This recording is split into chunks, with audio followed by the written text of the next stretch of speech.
Junio de 1808. España hierve en rebelión contra la invasión napoleónica. Desde el sur, las noticias del levantamiento recorren los pueblos y ciudades como un reguero de pólvora. Granada no es la excepción. En sus calles resuenan los murmullos de conspiración, los reclutamientos de voluntarios y la determinación de resistir. En una de las plazas principales, el joven teniente Alejandro de la Torre contempla la multitud que se reúne frente a la guarnición local. De porte elegante y mirada firme, Alejandro es hijo de un comerciante que, aunque inicialmente dudaba del enfrentamiento con los franceses, comprendió que la lucha por la patria era inevitable. Alejandro, movido por el fervor patriótico y el deseo de gloria, se unió al ejército bajo el mando del general suizo Teodoro Reding. Junto a él, el sargento Manuel Herrera ajusta su chaqueta de soldado con movimientos automáticos. Es un veterano de batallas pasadas, con cicatrices que relatan encuentros con la muerte y una expresión endurecida por la guerra. Manuel ve en Alejandro a un joven valiente, aunque aún inexperto en las realidades del combate. Su amistad se forjó en los entrenamientos y se solidificó en el reclutamiento de tropas para el ejército de Andalucía. Mientras tanto, en Sevilla, Isabel Saavedra se mueve con precaución por las callejuelas de la ciudad. Hermana de un oficial de la Junta de Sevilla, ha decidido participar activamente en la lucha de una manera distinta. Isabel es mensajera secreta de los patriotas, llevando información clave a los líderes de la resistencia contra los franceses. Su audacia la ha convertido en un eslabón esencial en la red de espionaje española. El destino de estos tres personajes se entrelazará en los días venideros, cuando la guerra los lleve a enfrentarse a desafíos que pondrán a prueba su lealtad, su valentía y su determinación en la lucha por la libertad de España. El ejército francés de Pierre Dupont avanza sin piedad por tierras andaluzas, saqueando pueblos y sembrando el terror a su paso. Las tropas españolas, organizadas de manera apresurada, intentan resistir en cada rincón, con hombres de todas las clases uniéndose a la lucha. En Valdepeñas, Alejandro y Manuel se encuentran en medio del fragor del combate. La pequeña villa, estratégicamente situada en el camino a Andalucía, se levanta en armas contra los invasores. Hombres y mujeres resisten con lo que pueden, utilizando fusiles, cuchillos y hasta aceite hirviendo lanzado desde los tejados. Alejandro, con su espada desenvainada, lidera una escaramuza en las estrechas calles del pueblo, luchando hombro con Manuel y los aldeanos. Finalmente, logran hacer retroceder a un contingente francés, retrasando su avance momentáneamente. Pero la lucha no cesa.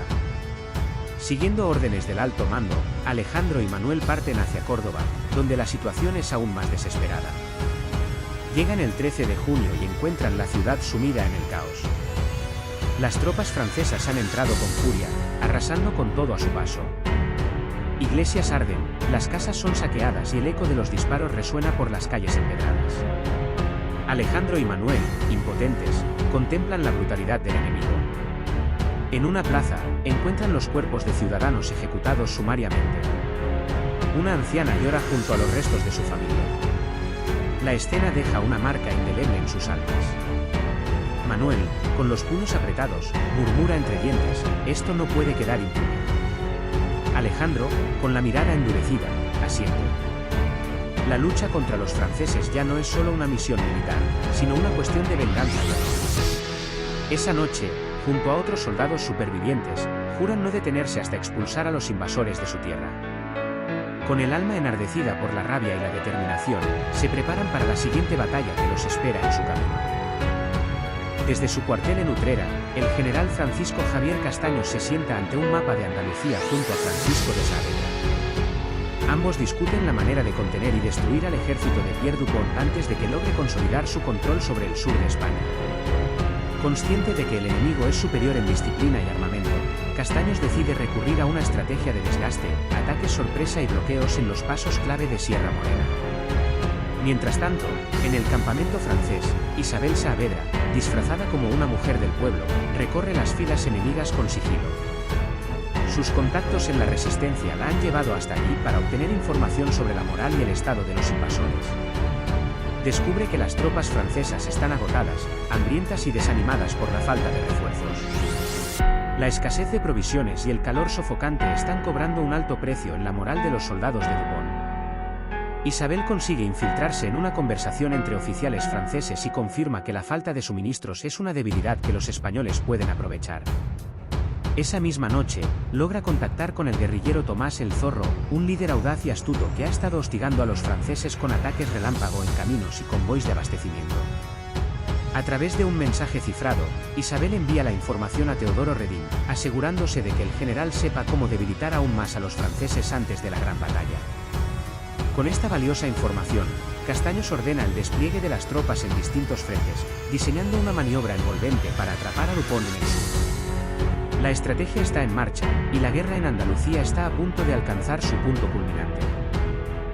El 13 de julio de 1808, bajo un sol abrasador, el ejército del general Teodoro Redín avanzó con determinación hacia la pequeña localidad de Mengíbar.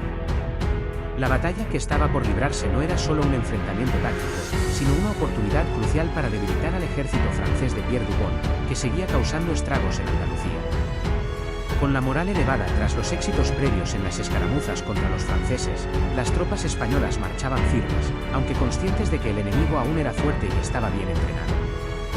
Desde las alturas que dominaban Mengíbar, el general francés Didier Belair supervisaba las posiciones defensivas de sus tropas. Sabía que los españoles buscarían atravesar sus líneas para controlar el puente sobre el Guadalquivir, una posición clave en la estrategia de Redín. Sus hombres, aunque desgastados por la falta de suministros y el calor extremo, estaban listos para combatir. La primera carga española se produjo al alba. Alejandro de la Torre y Manuel Herrera, situados en la primera línea de la infantería, avanzaron con valentía entre el fuego cruzado de mosquetes. Los franceses resistieron con firmeza, y la batalla pronto se convirtió en un brutal cuerpo a cuerpo en las calles del pueblo. Manuel, con su experiencia en combate, dirigía a los soldados con determinación, mientras Alejandro, pese a su juventud, demostraba una valentía inquebrantable. Tras varias horas de feroz enfrentamiento, los españoles lograron ganar terreno. Redín ordenó una segunda ofensiva con apoyo de artillería ligera, lo que permitió empujar a los franceses fuera de la zona central de Mengíbar. La victoria parecía al alcance de la mano cuando un explorador llegó con noticias preocupantes. El general Bedel, con un contingente de refuerzos franceses, se aproximaba rápidamente desde el norte. Redín, al recibir la noticia, supo que no podía sostener la posición sin arriesgar la totalidad de su ejército. Ordenó a sus hombres consolidar sus líneas mientras organizaba una retirada estratégica. Alejandro y Manuel, aún jadeantes por la intensidad del combate, recibieron la orden de proteger la retirada de los últimos regimientos. Se atrincheraron en una de las calles principales y contuvieron el avance francés el tiempo suficiente para que el grueso del ejército español lograra reagruparse fuera del pueblo. Con las últimas luces del día, las tropas españolas se replegaron con disciplina, mientras los franceses retomaban Mengíbar. Aunque no se logró una victoria definitiva, la batalla había debilitado aún más a los franceses, mostrando que su dominio en España no era absoluto. Alejandro y Manuel, exhaustos pero orgullosos, comprendieron que la lucha aún no había terminado y que la gran batalla aún estaba por llegar. La retirada de Mengíbar no era una derrota, sino un movimiento estratégico dentro de un plan más amplio. Redín y Castaños aún tenían cartas por jugar, y los días siguientes definirían el destino de Andalucía y de la guerra contra Napoleón. Tras días de maniobras engañosas y movimientos estratégicos, el ejército español, bajo el mando de Redín y Castaños, finalmente se despliega en Bailén. Con un conocimiento preciso del terreno y aprovechando la desorganización de los franceses, los españoles preparan una emboscada que podría cambiar el curso de la guerra. La moral entre los soldados es alta, pues han logrado desgastar a los franceses mediante ataques relámpago y bloqueo de suministros. Entre las filas españolas, Alejandro de la Torre recibe una noticia inesperada: su valentía en el combate de Mengíbar no ha pasado desapercibida y ha sido ascendido a capitán. Con orgullo y determinación, acepta el nuevo cargo, sabiendo que el enfrentamiento que se avecina será crucial para el destino de España.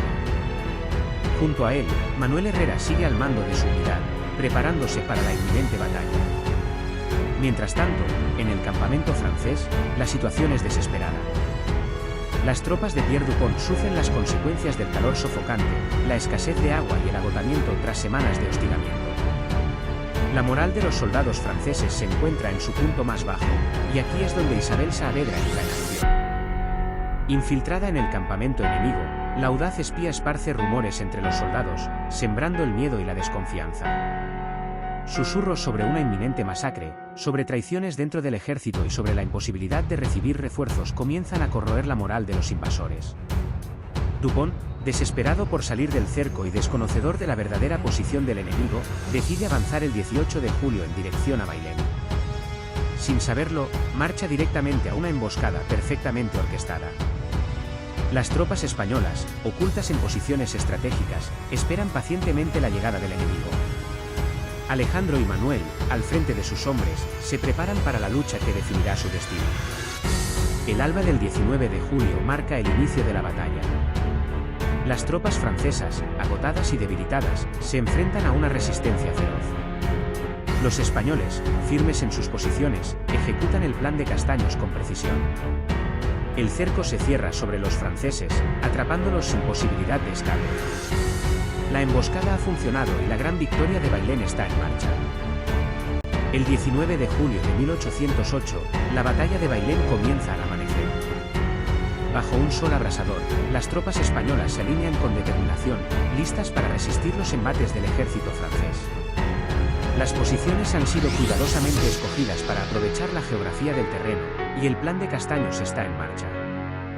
La artillería española abre fuego primero, castigando las líneas enemigas antes de que se produzca el inevitable choque cuerpo a cuerpo. Las tropas francesas, extenuadas tras días de marchas agotadoras y sin acceso a agua, avanzan con dificultad. La estrategia de los españoles de cortarles el suministro ha dado frutos. Mientras los franceses intentan romper las líneas españolas, Alejandro de la Torre lidera una carga crucial con la caballería del regimiento farnesio. Su sable brilla al sol mientras guía a sus hombres en un ataque decisivo contra la infantería francesa, que, sorprendida y debilitada, cede terreno. En la línea de infantería, Manuel Herrera combate con fiereza. Con su bayoneta en mano, repele a los franceses en un encarnizado cuerpo a cuerpo. El sudor y la pólvora cubren su rostro mientras gritos de guerra y el estruendo del combate llenan el aire. Cada metro es ganado con sangre, pero la moral española se mantiene firme. Los soldados franceses, acostumbrados a la victoria, ahora experimentan el desconcierto de un enemigo que no solo resiste, sino que contraataca con inteligencia y coraje. Las horas avanzan, y el calor del verano andaluz se convierte en otro enemigo más para los franceses. Privados de agua y con la sed atormentándolos, muchos comienzan a desplomarse por el agotamiento. Los oficiales franceses intentan reorganizar sus filas, pero la falta de coordinación y el incesante hostigamiento español les impiden cualquier reacción efectiva. La artillería española sigue machacando sus posiciones, diezmando a las tropas de Dupont. Hacia el mediodía, el ejército francés está al borde del colapso. Sus líneas están desorganizadas y la moral está rota. Alejandro, cubierto de polvo y sangre, se reúne con Manuel en la línea de combate. Ambos saben que la victoria está cerca, pero que la batalla aún no ha terminado. La rendición de los franceses se avecina, y la historia de España está a punto de cambiar para siempre. El fragor de la batalla de Bailén se intensifica. El calor abrasador y el constante hostigamiento español han debilitado enormemente a las tropas francesas. En medio del caos, un giro inesperado ocurre. Los soldados suizos del ejército francés, cansados de luchar por un bando que no sienten como suyo, comienzan a rendirse y a cambiar de lealtad. En grupos, dejan caer sus armas y se unen a las filas españolas, causando aún más desconcierto en las líneas francesas. Desde el campamento enemigo, Isabel Saavedra observa la escena con el corazón palpitante. Oculta entre las sombras de una tienda de mando, presencia la desesperación pintada en el rostro del general Pierre Dupont. El comandante francés ve cómo la traición de los suizos desmorona su ya maltrecha moral y deja su ejército aún más vulnerable. Isabel sabe que este momento marca un punto de quiebre y decide arriesgarse a llevar la noticia de la deserción suiza a las filas españolas. En el campo de batalla, Alejandro de la Torre y Manuel Herrera lideran a sus hombres en el combate. La llegada de los suizos cambia drásticamente la situación. Reforzados por estos nuevos aliados, las tropas españolas avanzan con renovado ímpetu. Alejandro, al frente de una carga contra una batería de artillería francesa, grita órdenes para aprovechar la confusión enemiga. Manuel, cubierto de polvo y sudor, lucha codo a codo con los suizos, coordinando ataques para cerrar el cerco sobre los franceses. Los franceses, atrapados y sin esperanza, comienzan a flaquear. Algunos intentan resistir, pero la mayoría sabe que la derrota es inevitable. La desmoralización se extiende como un veneno por las filas de Dupont. La deserción de los suizos no solo ha mermado su capacidad de combate, sino que ha servido como una advertencia para otros soldados que comienzan a cuestionar la utilidad de seguir luchando. Hacia la tarde, la batalla se inclina definitivamente a favor de los españoles. Con los franceses en retirada y su moral hecha trizas, Alejandro y Manuel se reencuentran en el campo, exhaustos pero con la satisfacción de haber contribuido a una de las mayores victorias de la guerra. Isabel, por su parte, logra regresar al cuartel español con la noticia de la desesperación de Dupont, convencida de que el final del dominio francés en Andalucía está cerca. El sol del mediodía brilla con una intensidad sofocante sobre el campo de batalla de Bailén. Las tropas francesas, exhaustas, sedientas y diezmadas, apenas pueden sostener sus posiciones. El ejército de Dupont, que en un principio marchaba con la arrogancia de la victoria asegurada, se encuentra ahora al borde del colapso. Los suizos han desertado, la artillería ha sido reducida al silencio y los hombres caen por el calor y el agotamiento más que por las balas españolas. En ese momento crucial, el general Francisco Javier Castaños llega con refuerzos desde el sur. Las fuerzas españolas, revitalizadas por su presencia, cierran la trampa de manera definitiva. Los franceses quedan completamente cercados, sin posibilidad de escapar ni de recibir auxilio. El destino del ejército napoleónico en Andalucía ha sido sellado. Dupont, consciente de que la resistencia es inútil y que sus hombres no pueden soportar más, convoca a sus oficiales. La humillación de la rendición es evidente en su rostro, pero no hay otra alternativa. A primeras horas de la tarde, un emisario es enviado con una bandera blanca al campamento español. En una tienda improvisada, Dupont se encuentra cara a cara con Castaños y acuerda la rendición incondicional de sus tropas. Las condiciones son severas, pero humanas. Los oficiales franceses serán enviados de vuelta a Francia, mientras que los soldados rasos quedarán bajo custodia española. Mientras tanto, en el campo de batalla, Alejandro de la Torre y Manuel Herrera observan con satisfacción cómo los soldados franceses comienzan a deponer las armas. La victoria es completa. Se abrazan, aliviados de haber sobrevivido y orgullosos de haber luchado por su tierra. Sin embargo, saben que la guerra aún no ha terminado. Napoleón no permitirá que esta derrota quede impune y pronto enviará más tropas para sofocar la resistencia española. Lejos del fragor de la batalla, Isabel Saavedra, agotada y cubierta de polvo tras su peligrosa misión en el campamento enemigo, se encarga de hacer llegar la noticia a Sevilla. Con el pulso tembloroso pero firme, escribe el informe detallando la derrota de Dupont y el triunfo de las fuerzas españolas. Un mensajero parte de inmediato hacia la ciudad, donde la Junta Suprema espera con ansias la confirmación de la victoria. La batalla de Bailén ha concluido, pero la lucha por la independencia de España apenas comienza. La rendición de Dupont es un golpe devastador para los franceses, y un rayo de esperanza para un pueblo que ha demostrado que la victoria sobre el ejército más poderoso de Europa es posible. Alejandro, Manuel e Isabel, cada uno desde su posición, comprenden que su papel en esta contienda aún no ha terminado. La guerra continúa. Mientras el ejército francés de Dupont se rinde y es desarmado, una nueva amenaza emerge en el horizonte. El general Dominique Bedel, quien había estado al mando de una división en la Carolina, recibe noticias confusas sobre la situación en Bailén. Sin información clara sobre la rendición de Dupont, cree que aún puede revertir la situación y decide lanzar un ataque contra las posiciones españolas. Las tropas de Bedel, aunque fatigadas, avanzan con disciplina y determinación. Sin embargo, al llegar al campo de batalla, encuentran a los españoles ya en control absoluto del terreno. La resistencia es feroz, y las tropas de Castaños y Redín, fortalecidas por la victoria, responden con artillería y fuego de fusilería. Alejandro de la Torre y Manuel Herrera, ahora con mayor experiencia tras días de intensos combates, se encuentran en la línea de defensa, liderando a sus hombres en la resistencia contra este nuevo embate francés.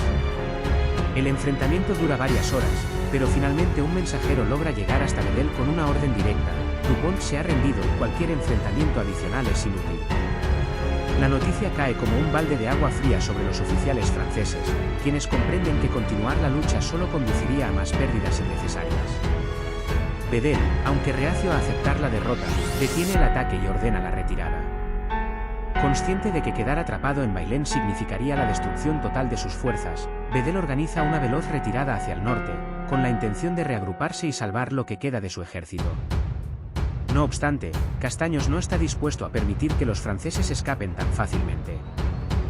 Rápidamente, ordena una persecución para evitar que Bedel se una a otros destacamentos enemigos. Alejandro y Manuel reciben órdenes de marchar con un contingente de caballería para interceptar la retirada de Bedel. Con la adrenalina aún corriendo por sus venas, los dos oficiales parten al galope, liderando a sus hombres en una misión crucial: impedir que los franceses puedan reorganizarse y representar una nueva amenaza en el futuro. Mientras cabalgan bajo el ardiente sol de Andalucía, Alejandro sabe que la guerra aún no ha terminado. La victoria en Bailén ha sido un gran golpe para Napoleón, pero todavía queda mucho por hacer. La persecución de Bedel es solo el próximo paso en una lucha que definirá el destino de España. El triunfo en Bailén ha sido una victoria histórica para España, pero la guerra está lejos de haber terminado. El ejército de Napoleón, aunque herido en su orgullo, no se ha rendido. Mientras la noticia de la rendición de Dupont sacude Europa, el emperador en persona jura vengar la humillación sufrida y prepara una nueva ofensiva que hará temblar la península ibérica. En los días posteriores a la batalla, miles de soldados franceses son hechos prisioneros y enviados a la isla de Cabrera. Allí, sin recursos adecuados y con un abandono casi total, comienzan a sufrir condiciones inhumanas. El hambre y las enfermedades se apoderan de ellos, y en cuestión de meses, muchos perecen sin esperanza de ser rescatados. Lo que en un principio fue considerado un castigo justo por su invasión a España, pronto se convierte en una tragedia humanitaria. Mientras tanto, en el campamento español, Alejandro de la Torre es reconocido por su valentía en el combate. Condecorado por sus servicios en la victoria de Bailén, es promovido a un rango superior dentro del ejército de Andalucía. Sin embargo, la celebración es agridulce. Su amigo y compañero de batalla, Manuel Herrera, ha sido gravemente herido durante la lucha contra las tropas de Bedel. Aunque logra sobrevivir, sus heridas son demasiado severas para continuar en el frente, y es retirado del combate. Con pesar, Alejandro lo despide, sabiendo que la guerra ha cobrado un alto precio incluso en sus más cercanos aliados. Por su parte, Isabel Saavedra regresa a Sevilla con la satisfacción del deber cumplido. Su labor como espía ha sido crucial para la victoria, pero sabe que la lucha no ha terminado. La red de resistencia sigue operando en las sombras, y con la amenaza de una nueva invasión francesa, su papel en la guerra será aún más importante. Consciente de los riesgos, se prepara para continuar su misión, dispuesta a hacer todo lo necesario por la libertad de su patria. Mientras España celebra su inesperada victoria, Napoleón, furioso en su Palacio de las Tullerías, estudia los mapas de la península con el ceño fruncido. La derrota de Bailén es una mancha en su legado, y no descansará hasta verla borrada. En los meses siguientes, desplegará a su ejército con una fuerza aún mayor, decidido a someter a España por completo. La guerra aún no ha terminado, y nuevas batallas se avecinan en el horizonte. Para Alejandro, Isabel y Manuel, Bailén ha sido solo el principio. La lucha por la independencia de España continúa, y aunque han sobrevivido a esta batalla, el destino aún guarda nuevos desafíos para ellos y para su nación.